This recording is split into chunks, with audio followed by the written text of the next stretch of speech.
Welcome to Monday Morning Moments. I'm Mike Van Hoozer. Today I want to talk to you about Steph Curry's magnificent performance yesterday in Game 7 against the Sacramento Kings and relay a couple of things that I think that we can apply in any aspect of life. Maybe you won't be able to score 50 points in a Game 7, but I think there's some things that we can take from him and just his process, and as he continues to pursue greatness and just continues to do incredible things in his career. It's just amazing to watch. And as I watched that performance, I thought about all of the hours of training and the process that he works on as well. So it was interesting. A lot of the teammates of his talked about a speech that he gave after the Game 6 where they played really bad. And he couldn't sleep. He was texting Draymond Green at 3:45 in the morning. And, Steph's not one of the more vocal leaders on that team, but he told Draymond Green, I got this, and I'm going to speak to the team. Most of the time, he's speaking more one-on-one to players. And so he said, I've got the speech. And so when he speaks, especially in a team gathering, everyone listens.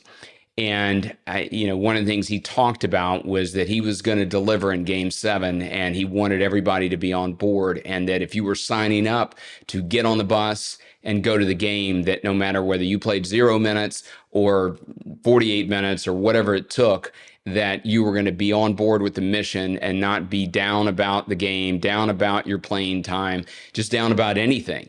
But to sign on, to play better and to play as a team and to leverage that championship DNA that they've had for many years, to be on board around one singular mission. And he also told him that he believed in him, which is a great thing that a leader tells people. I believe in you, and I'm gonna deliver. I'm gonna be there, and I know you can show up as well. Now, the whole team didn't play great, but they played with energy and effort and played around a team mission. Even though some guys weren't hitting their shots, Steph Curry was hitting all of his shots, and they committed on both ends of the floor to be about one goal and one singular goal, and they delivered, and specifically he delivered. And I think there's some specific things that we can carry from his incredible performance. Most games and most points in a Game 7 with 50 points that he scored, and he just was looking for a shot early and often. But one of those things is trusting your training, and he trusts his training.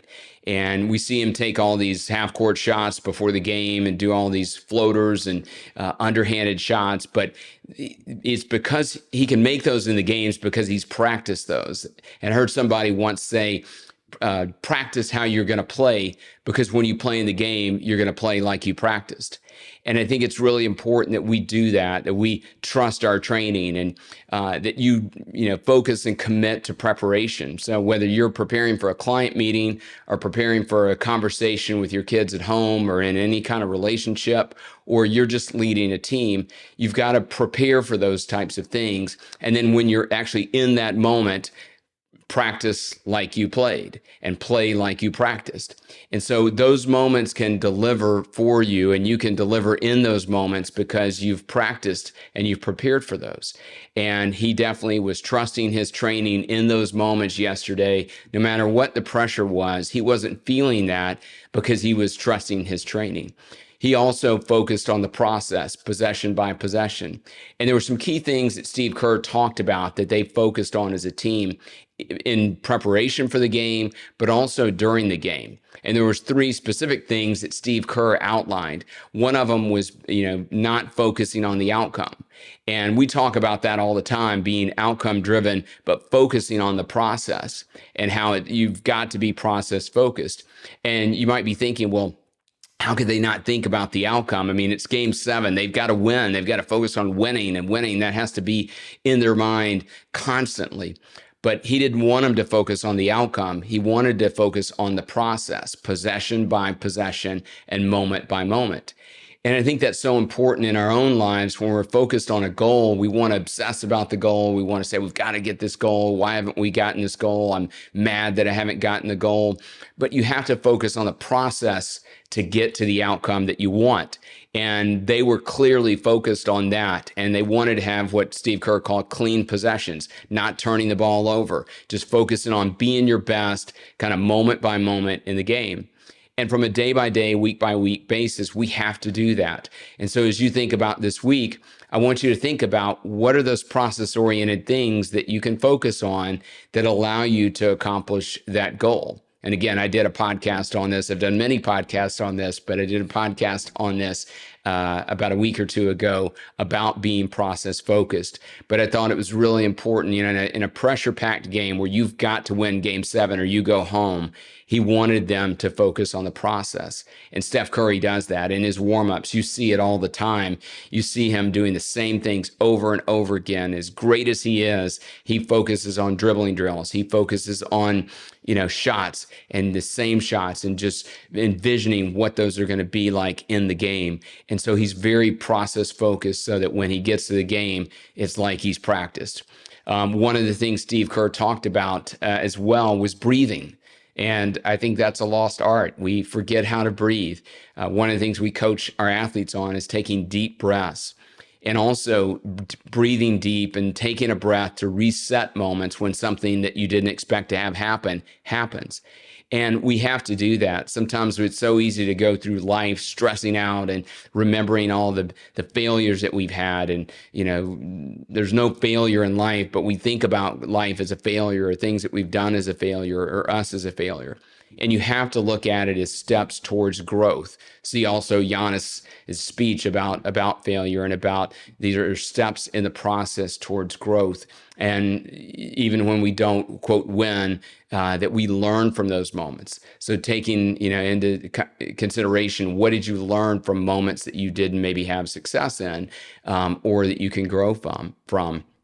But again, they were very process oriented. They were breathing and resting during the timeouts and recharging and locking in on what they needed to do. And that was very, very important in the process of not getting overwhelmed, not getting tired, but to focus on what they needed to do in those moments.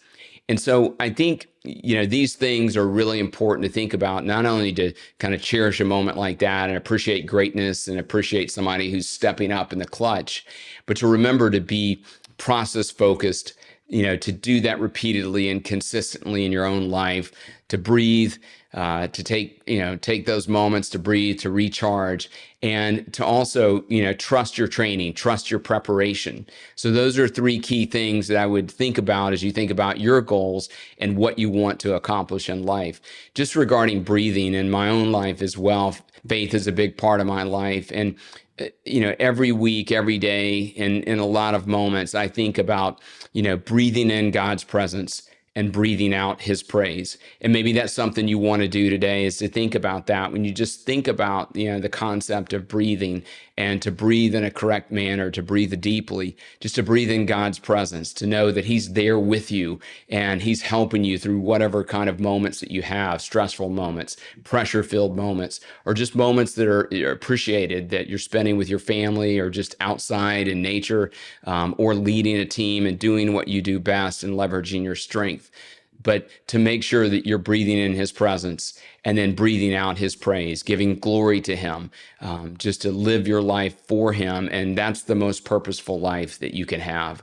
So again, had to comment on Steph's 50-point game and just some things I think that we can take away about focusing on the process consistently and repeatedly, trusting our preparation and training, and breathing deeply in those moments where we have the opportunity to leverage our strengths and to give our best, and most of all, to make the most of the moments in our life. Steph Curry definitely did that yesterday.